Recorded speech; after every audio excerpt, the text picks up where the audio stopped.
Hi, my name is Jay with Kick Foosball Tables. First off, I'd like to welcome you to the Kick family. Today I'll be showing you how to properly assemble your Kick Liberty 48-inch foosball table. I hope the instruction video was helpful. With no further delay, let's go ahead and get started. The first thing you want to do is open your box and take a look at your contents. Then, you want to go ahead and lay down each piece out onto your floor individually. If you are assembling your foosball table on a hard surface, I do recommend laying down a large blanket or large piece of cardboard. That way we don't damage our foosball table during the assembly process. After sorting out all the parts in the box, and once you've matched each part with inside your instruction manual, if you notice any missing or damaged parts, please contact Kick Customer Support with pictures of your shipping label, the box itself, and the damaged part. Our contact information will be listed at the end of this video. For step 1 of this assembly, we'll be sliding our playing field P3 into both of the grooves that you see here on both side panels P1. You just want to make sure that the ball entry hole on your side panel is faced downwards closest to the floor, and that the groove that you see here faces inwards towards the other side panel. You go ahead and grab your graphics with the graphic side facing down. Slide into that groove. Hold in place.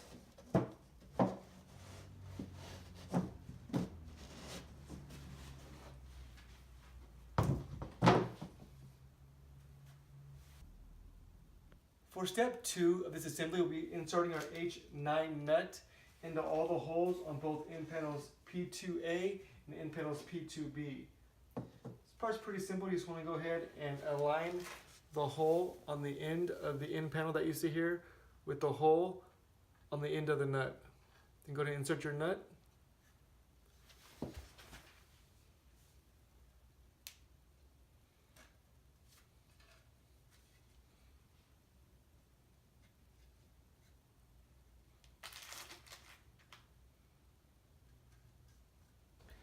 Next, we'll be attaching both of our end panels together using our H6 screw. You will notice that there are 3 pre-drilled holes on end panel B and 3 pre-drilled holes on the top of end panel A. And you just want to make sure that the groove here is faced outward and that you align the holes on end panel B over the holes on end panel A. Go to insert your H6 screw and secure.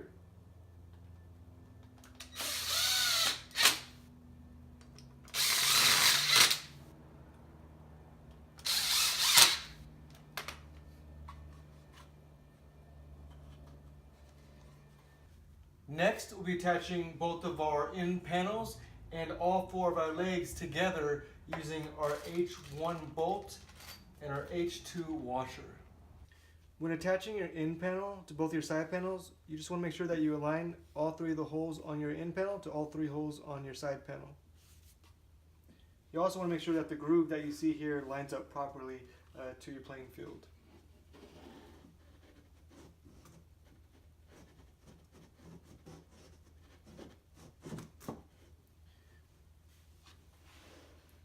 Next, we'll be attaching our leg.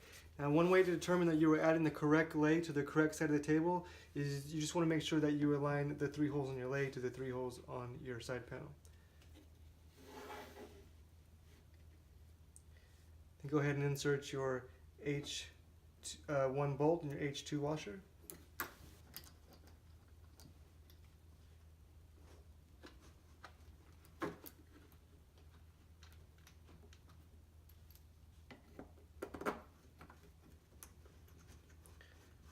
You want to go ahead and secure using the Allen wrench that was provided.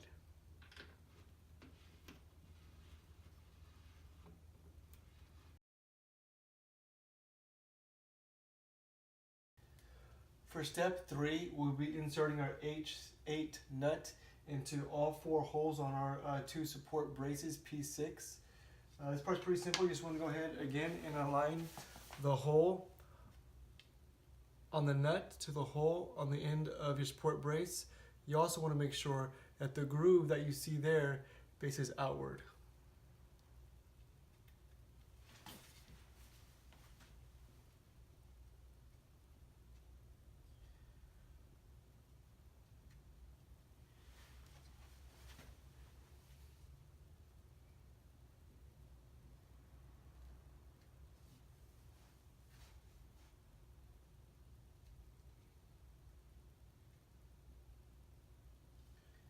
Next, we're attaching our support braces to the bottom of our table using our H7 screw. This part's pretty simple. You just want to go ahead and line up both the holes on your side panel on both sides with the hole that you see here on your support brace. Go insert your H7 screw and tighten.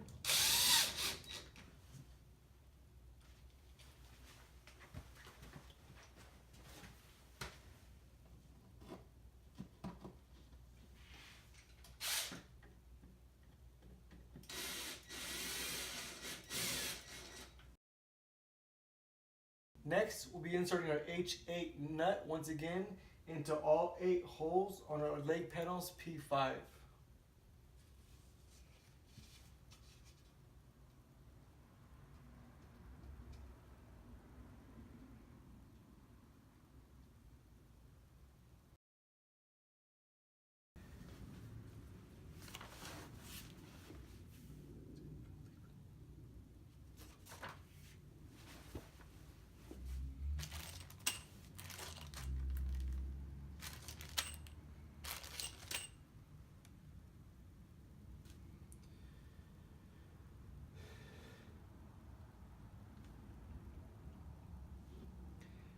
Next, we'll be securing both of our leg panels to both of our legs using our H3 screw.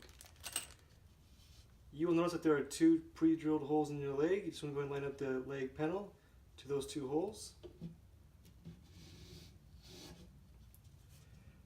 Next, we'll be securing both of our leg panels to both of our legs using our H3 screw. You just want to go ahead and line up both the holes on the leg panel to both the holes in your leg. You also want to make sure that the nut on the leg panel is aligned with the hole on the end of the leg panel.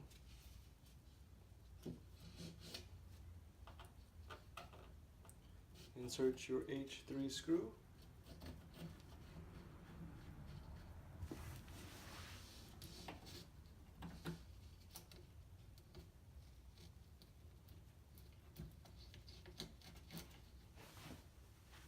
And secured.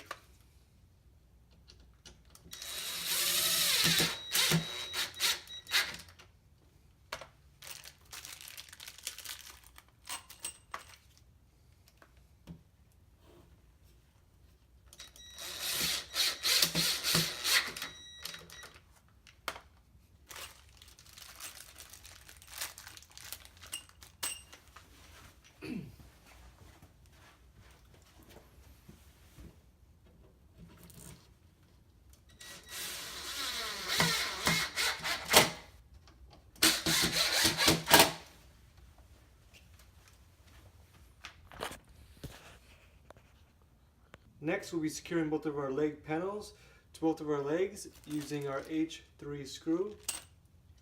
You just want to go ahead and line up both the holes on the leg panel to both the holes in your leg. You also want to make sure that the nut on the leg panel is aligned with the hole on the end of the leg panel.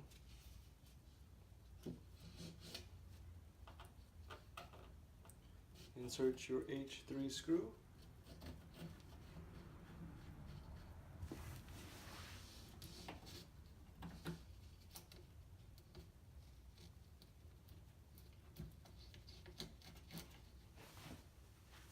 And secured.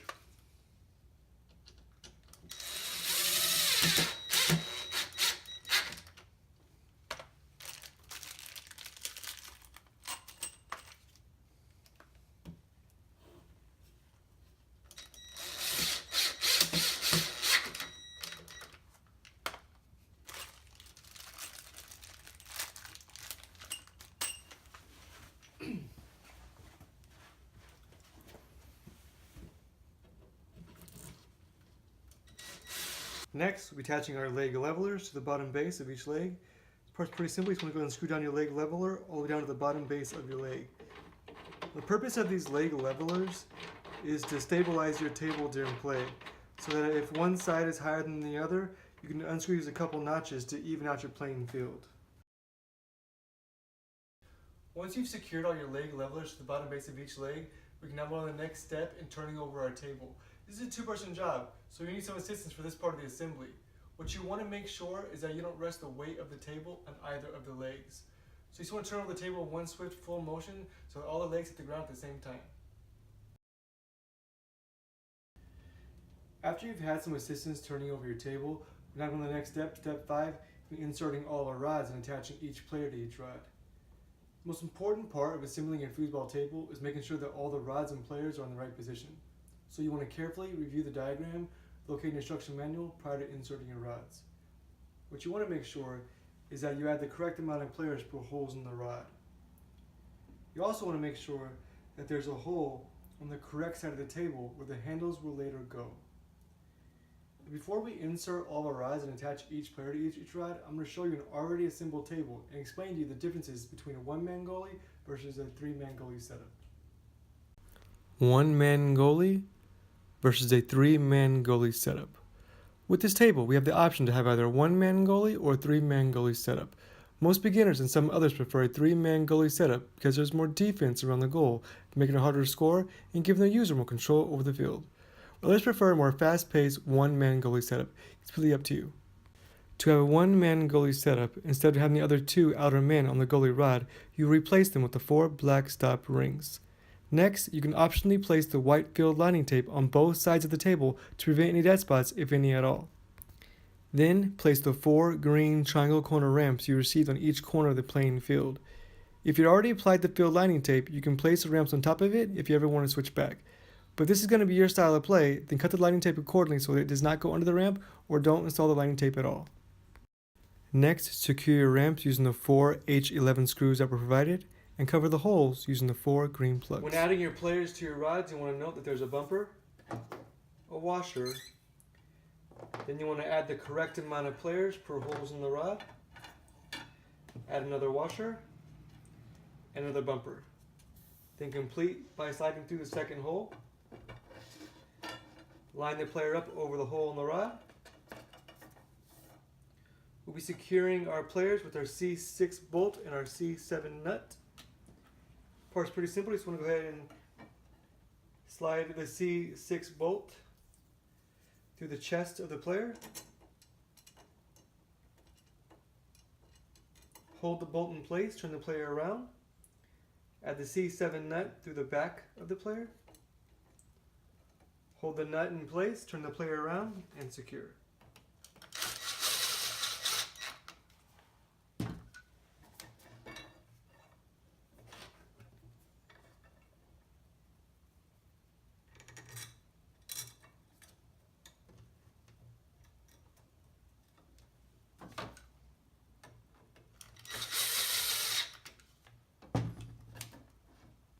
Next, we'll be attaching our handles, P7, with our H10 bolt.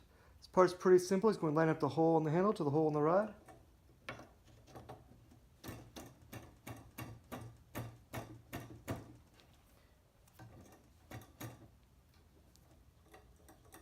Go ahead and insert your H10 bolt and secure. One quick note, these handles are really high quality. Most other companies use a really cheap rubber slide-on handles. Also, these rods are semi-hollow, so they are durable enough to rough play, yet light enough to let the player have full control over the rod. If you need any Rob lubricant, please contact Kick and we'll send you a free complimentary bottle. Next, you want to slide the rubber end cap P8 on the other end of the rod. Next, for step 7, we'll be attaching our ball catcher over the goalie hole on the end panel. We'll be securing our ball catcher with an H4 screw. You will notice that there are 3 pre-drilled holes here on your ball catcher. So I'm going to align the side of the ball catcher to the side of the goalie hole.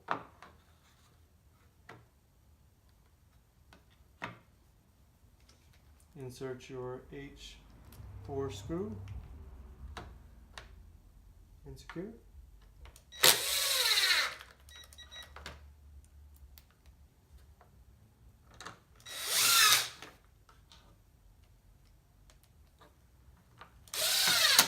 Next, we'll be securing our slide scorer P9 using our H5 screw.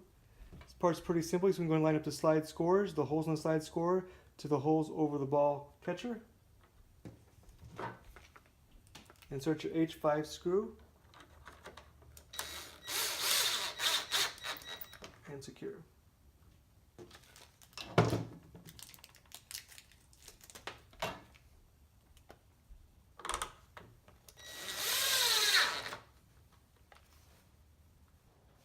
Congratulations! We are finally done assembling our Kick 48-inch Liberty foosball table. Hope this instruction video was helpful. If you have any questions, comments, or concerns, please visit us at www.kickfoosballtables.com or email us at support@kickfoosballtables.com.